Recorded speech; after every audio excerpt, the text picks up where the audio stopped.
네, 안녕하세요. 오늘 새 친구 상영과 관객과에 대해 오신 것을 환영하고요. 저는 진행을 맡은 유은성 기자라고 합니다. 들어오면서 활기차게 먼저 인사를 해주시긴 했지만 관객 여러분들께 처음 인사 한마디 조금 길게 들어보고 시작할까요? Thank you so much for watching the movie. This is my first feature film. I wanted to make a movie that was like a visual poem, so that moved along with images and emotions and navigating the different realms of reality. How often we can get lost between a daydream and fantasy, or just confuse reality with dreams, and how much our dreams and our thoughts do shape the reality that we live in, and how much perception of reality really is reality itself. In the way you just like see things, then like your reality becomes what you want it to be.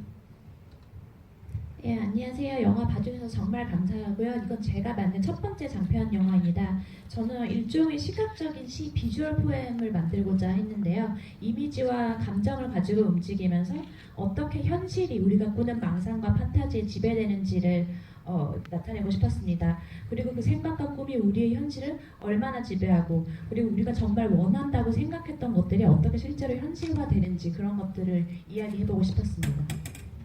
보신 것처럼 이미지가 굉장히 중요한 영화잖아요. 말씀하신 것도 그렇고 굉장히 과감한 이미지들, 과감한 편집 같은 것들을 볼 수가 있는데요. 영화를 구상하실 때 가장 처음 머릿속에 떠올랐던 이미지가 뭔지 궁금하죠? 한번 여쭤볼게요.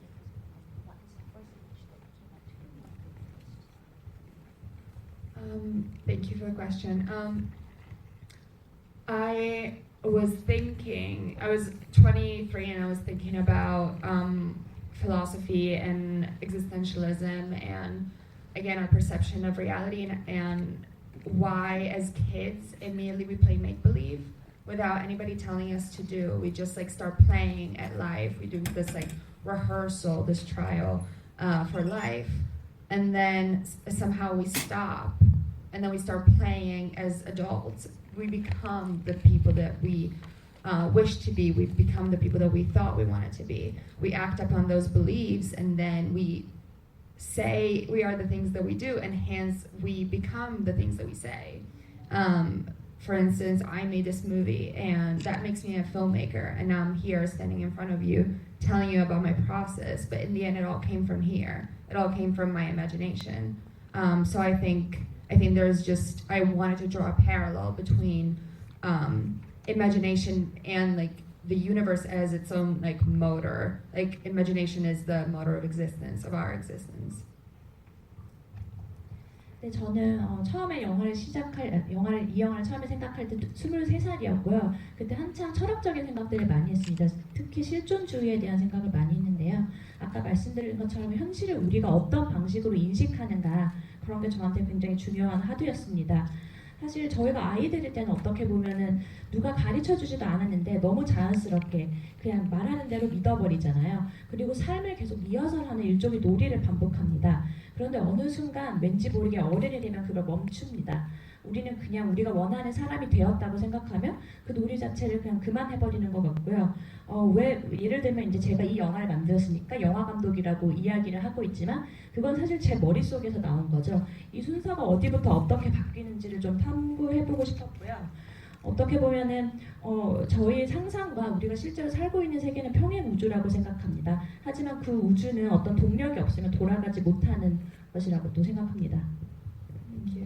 관객 질문 있으면 받아볼게요. 질문 있으면 손 들어주시면 마이크 전달해드리겠습니다. 일단 저쪽에 계신 관객분 먼저 마이크 드릴게요.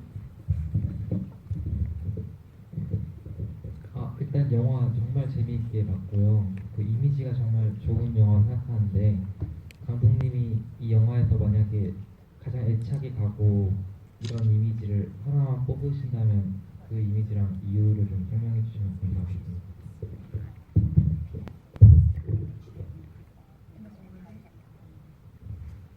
Thank you for your question. I was dreaming about the purple PCP scene. I wanted to create a psychedelic experience that wasn't nauseating and intense and violent and brutal. I wanted to create a drug-induced experience that was more deepening and cathartic, because Tilda has some unresolved issues with herself. She's guilty.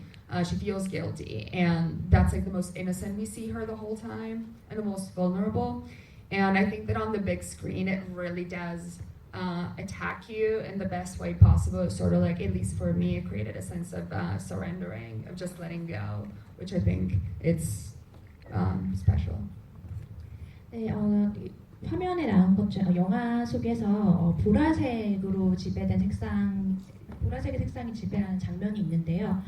제가 이건 실제로 꿨던 꿈입니다. 이런 사이키델릭한 느낌의 보라색의 향연을 찍고 싶었고요. 그리고 이 장면이 꼭 잔인하고 멀미나고 굉장히 폭력적인 장면이었으면 했습니다. 그런 방식으로 오는 카타르시스를 꼭 재현을 해보고 싶었고요. 이 영화에서 어떻게 보면 틸다라는 캐릭터는 굉장한 죄책감을 안고 살아가는 친구인데, 이 장면에서 유일하게 가장 상처받기 쉽고 가장 순수하고 정직한 영혼으로 나오는 것 같습니다.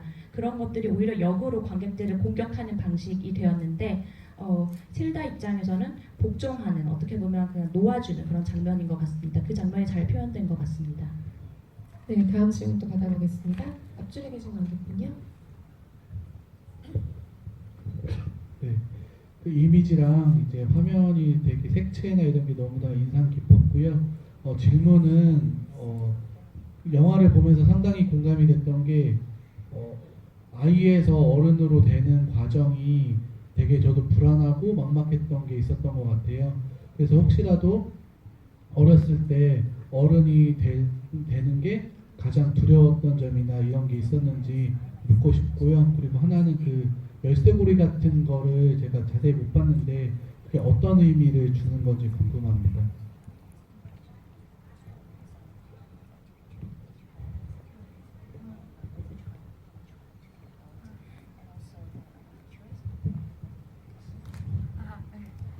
I'll do the keys first, if that's okay. 열쇠를 먼저 설명을 드릴게요. So the keychain, that's a question that comes up often. The keychain is, so there's different theories about Officer Siegel, the only like relevant male character in the movie, that he could not be real at all.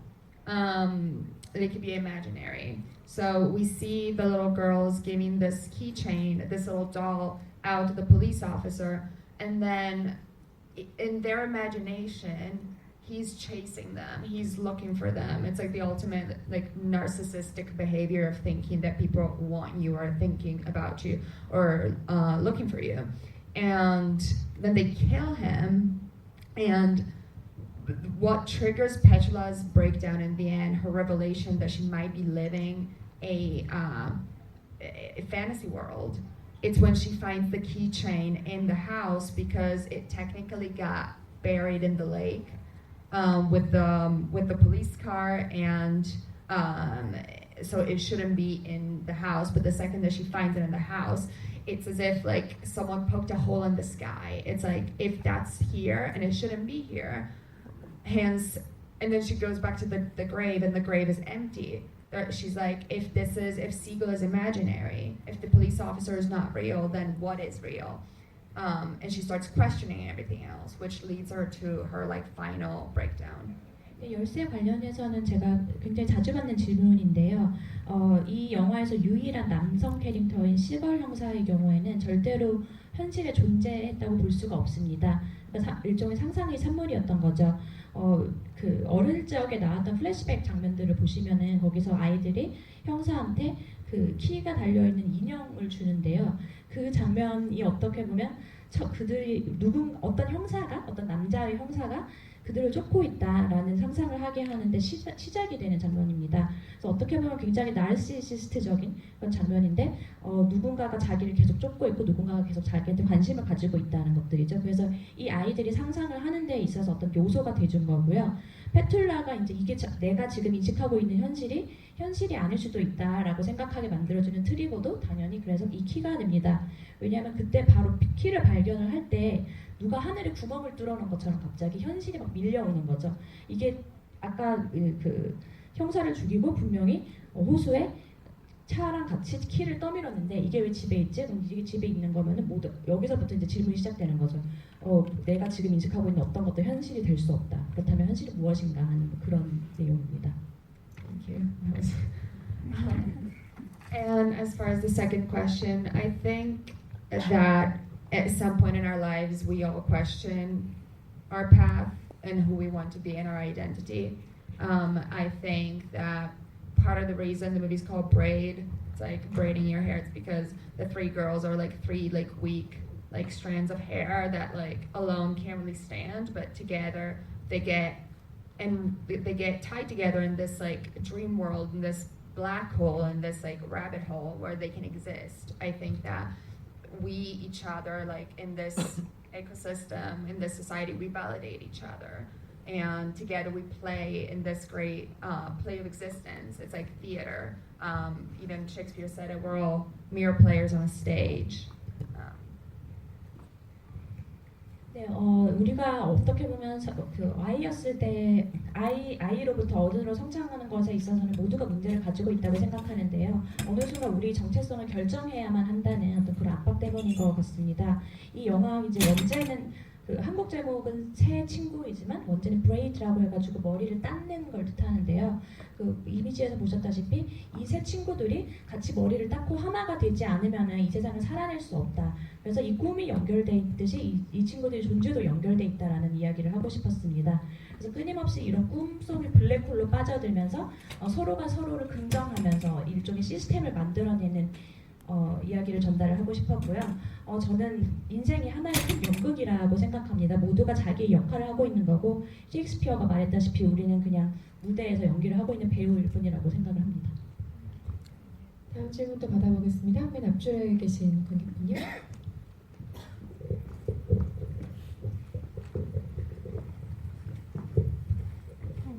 영화 속에서 동요 멜로디가 계속 반복적으로 나오는데 그 동요가 혹시 한국어로 된 가사도 있는 걸 아시는지 궁금하고, 그리고 그 동요랑 함께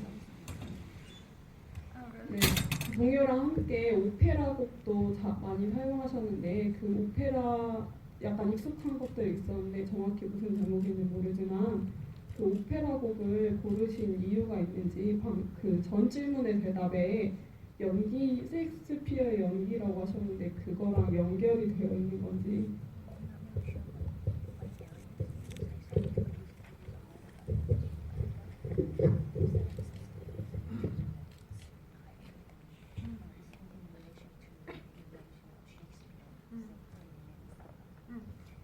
Thank you.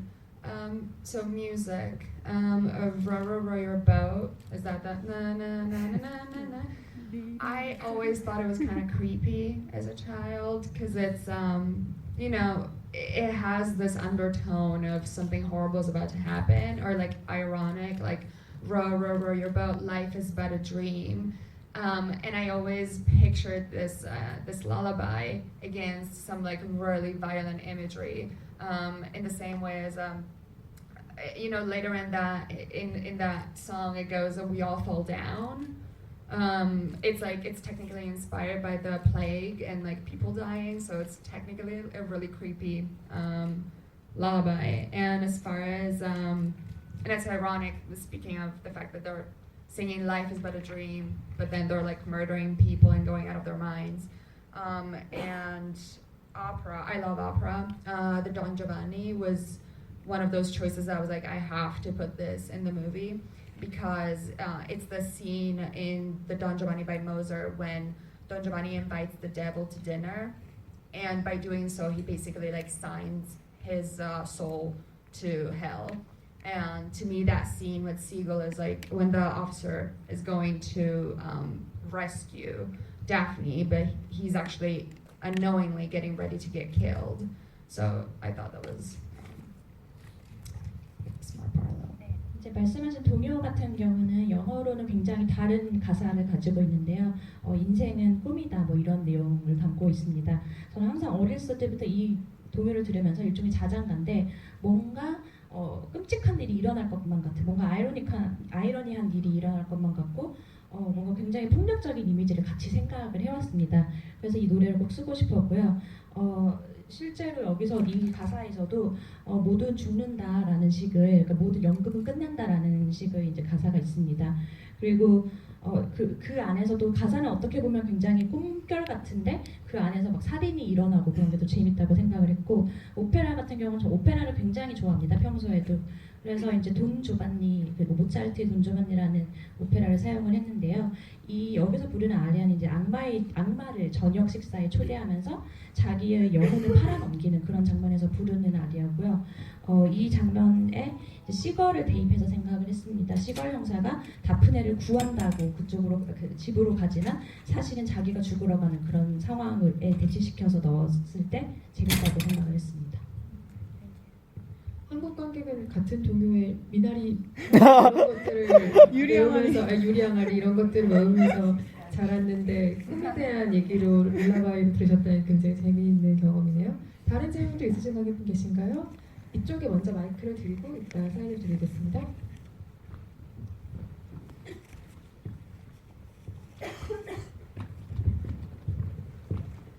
영화 재밌게 잘 봤습니다.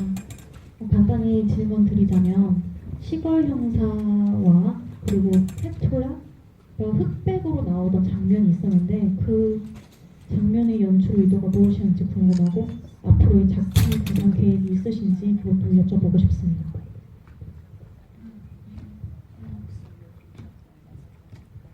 Thank you.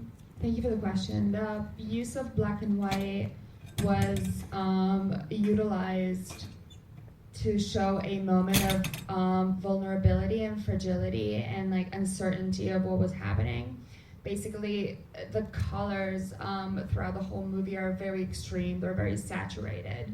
But whenever we have truth, whenever we have shock, whenever we have a real fear that we might not know what's happening in this moment, we use the black and white. For Siegel, it was towards Daphne, because Daphne, for the first time, was getting confronted, and almost her cover was about to be blown up because he was like, the girls are upstairs, I know you're hiding them. And she's like, oh, no. And for Petula is when she comes to terms with the fact that she might be going insane. So we have these moments of candor, of vulnerability that are shown without colors, without having like say Instagram filters on it, without having any like anything on it, just like bare stark reality. 일단 흑백으로 연출한 장면은 이제 이 영화가 사실 전체적으로 굉장히 컬러가 생동감 있고 이제 채도가 굉장히 강하고 그 극단적인 영화인데요. 뭔가 현실에 부딪힐 때마다 캐릭터들이 약해져 있고 현실을 직시해야만 하고 거기서 어떤 공포감을 느낄 때마다 색깔을 다 빼고 아주 단순한 흑백으로 처리를 했고요. 시걸에게 있어서 이제 다프네에게 있어서는 시걸과 대면할 때 자기의 정체가 밝혀질지도 모른다는 공포감 때문에 그런 흑백 화면이 나올 수 있었고, 페툴라 같은 경우는 뭔가 자기가 미쳐가고 있을지도 모른다라는 불안이 발현될 때 그런 장면이 나왔습니다. 예를 들면 이제 저희가 인스타그램 필터를 쓰는데 그걸 그냥 완전히 뺀 그냥 정말 현실을 인식하는 그런 순간들인 거죠. Thank you. I'm in the early stages of writing my next feature film that might also be a TV show. We're not sure yet. And it's dystopian sci-fi post-apocalyptic world that sees the Earth overpopulated and turned into a desert, and people are basically fighting for resources and turning humans into fertilizer. So it's like intense. It's like Mad Max meets Soylent Green. Soylent Green is this old movie about the government basically feeding the people humans because there was no food left, but they don't know that. 지금 일단 다음 작품을 쓰고 있는데요. 이게 TV 쇼가 될지 아니면 뭐 영화가 될지는 아직 확실하지 않지만 굉장히 디스토피아적인 그 공상과학 영화를 쓰고 있습니다. 그 사이파이 영화고요. 그리고 지구에 너무 많은 사람들이 살아서 이 인구가 너무 많아지는 바람에 자원 두고 다툼이 일어나고 이제 정부가 인간을 원료로 해서 인간을 비료로 해서 뭐 식량을 생산하고 이런 좀 굉장히 힘든 내용의 영화고요. 이제 매드맥스와 이제 소일 앤 그레인이라고 옛날 영화가 있는데 그 두 개를 좀 합친 그런 세계관이라고 보시면 될 것 같습니다. 네, 다음 질문 또 받아보겠습니다. 네, 사이드에 계시는 고객님요. 네, 영화 재밌게 잘 보았습니다. 제가 궁금한 거는 이제 아까 셰익스피어 얘기를 하시면서 그 사람은 자기가 어떤 맡은 역할을 연기하는 그런 게 말씀을 하셨는데 그 세 친구 캐릭터가 나오는데 아까 잠깐 틸다는 죄책감을 가진 그 순수한 그런 이미지로 설명을 하셨는데 다른 세 친구의 각각의 역할이나 거기 등장인물을 통해서 말하고 싶은 이제 메시지를 설명해 주셨으면 좋겠습니다.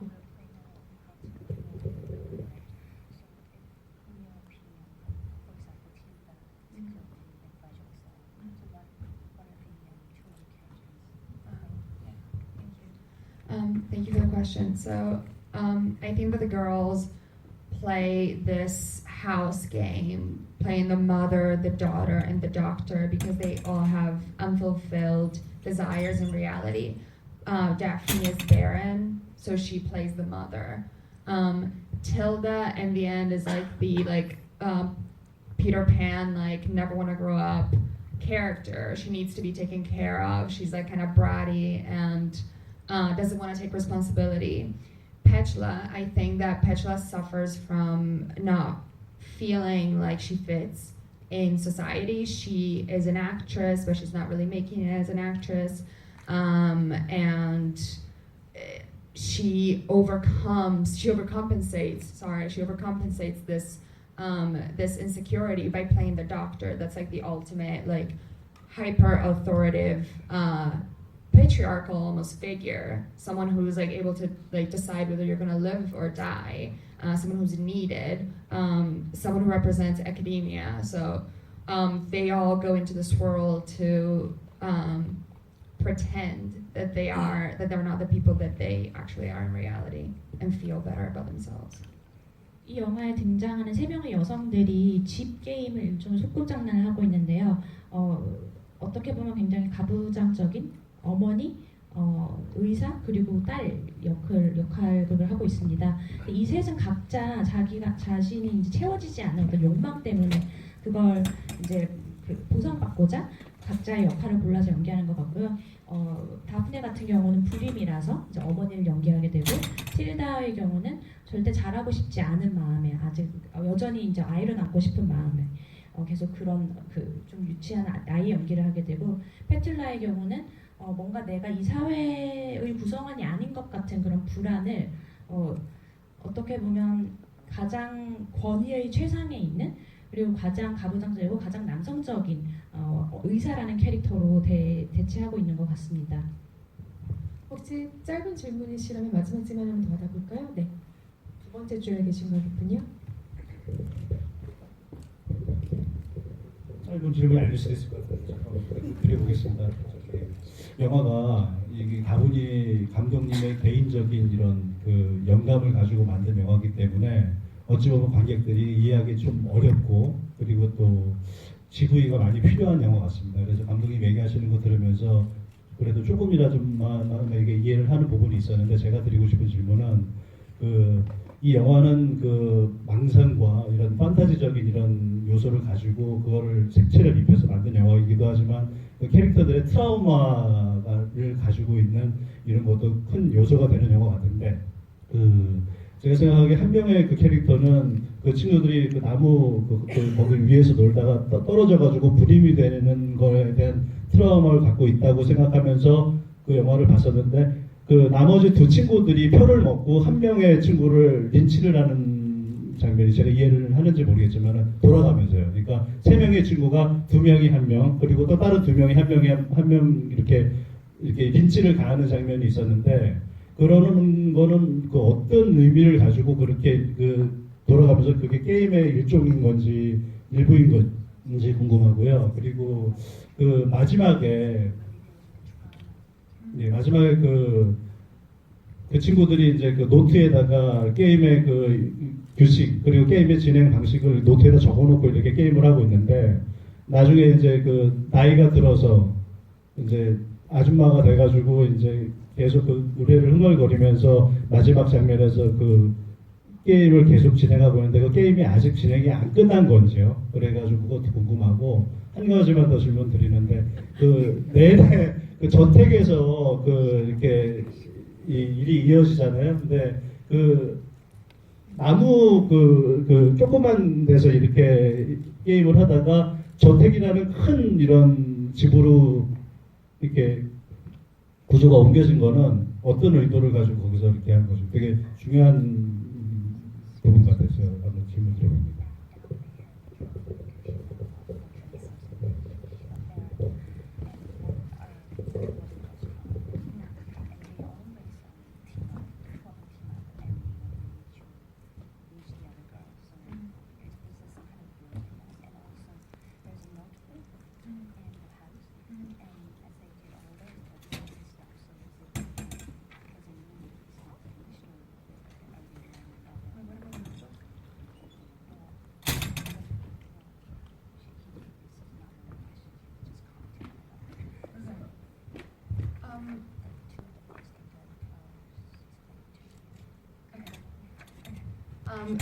Um, about trauma, it's interesting that you say that because the girls' names, so Petra, Tilda, Daphne, and then the officer Siegel, their initial spell post-traumatic stress disorder, PTSD, post-traumatic stress SD.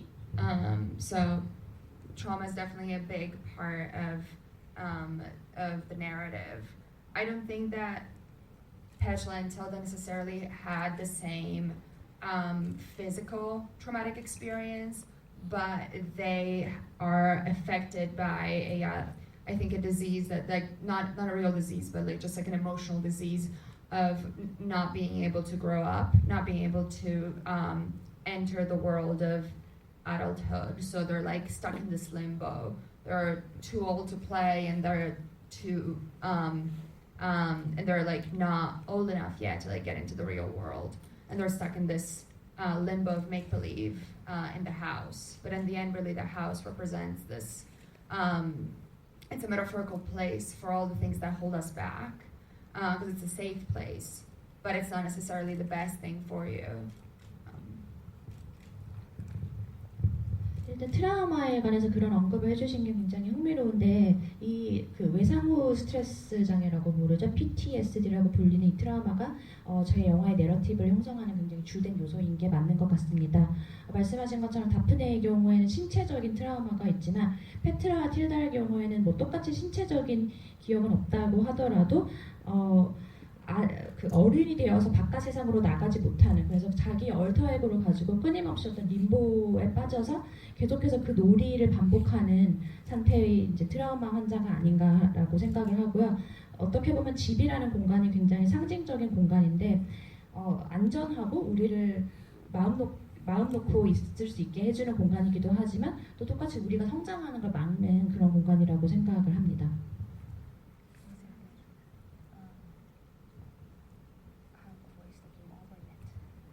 The game over? No, it never ends. I think that there's a flaw in the most used narrative structure. That's the hero's journey. The hero's journey usually starts from, say, Alice in Wonderland or The Matrix or The Odyssey. The hero starts from here, and then they go into the underworld because they have to get something usually, and then they have to return. And once they return, that journey has made them the hero. But in this case, it's not a circle, it's a spiral. It's a never-ending spiral that turns into this like braided black hole, because I believe at least that you don't necessarily get over your demons that quickly. It's like every single day you get up and you have to face the same issues every day. 그 게임은 영원히 끝나는 게 아니라고 생각합니다. 저희가 가장 많이 쓰는 내러티브 구조 중에 영웅적 서사가 있는데요. 어떤 영웅이 어떤 모험을 감행하고 그 모험에서 돌아오면서 귀환하면서 뭔가를 얻어오고 성장하고 이런 뭐 매트릭스 혹은 뭐 앨리스 같은 서사에서 볼 수 있는 흔히 볼 수 있는 구조인데 저는 굳이 이럴 필요는 없다고 생각을 합니다. 그러니까 일종의 원이라기보다는 계속해서 끊임없이 돌아가는 이제 나선형 이야기라고 생각을 하고요. 자기 안의 악마를 누구나 극복할 수는 없다고 생각합니다. 매일 아침 일어날 때마다 새로운 도전을 하는 게 인생이라고 저는 생각을 합니다.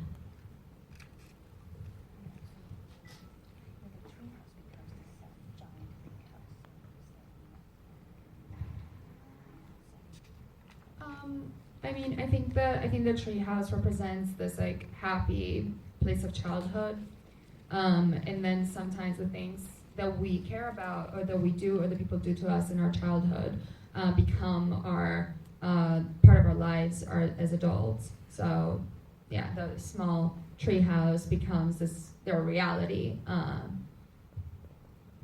그리고 어렸을 때 같이 놀던 그 나무 집 같은 경우에는 어렸을 때의 이제 유년기 시절의 행복한 기억, 유년기 시절에 가장 신경을 많이 쓰고 가장 자주 있었던 어떤 공간을 나타내는 거고요. 사람들이 나이가 들고 성장하면서는 또 인생에서 어렸을 때와 똑같이 가장 중요한 게 여전히 유지되고 있다. 그래서 그 작은 공간이 큰 공간으로 확장된다는 의미입니다. 네, 질문 감사합니다. 오늘 긴 시간 동안 관객 여러분들과 대화 나누셨는데요. 저희 상영과 정리 문제로 이제 끝인사 한 말씀 해주시고 자리 마무리하도록 하겠습니다. Thank you so much for watching the movie. I really appreciate it. Thank you for all your very intelligent questions.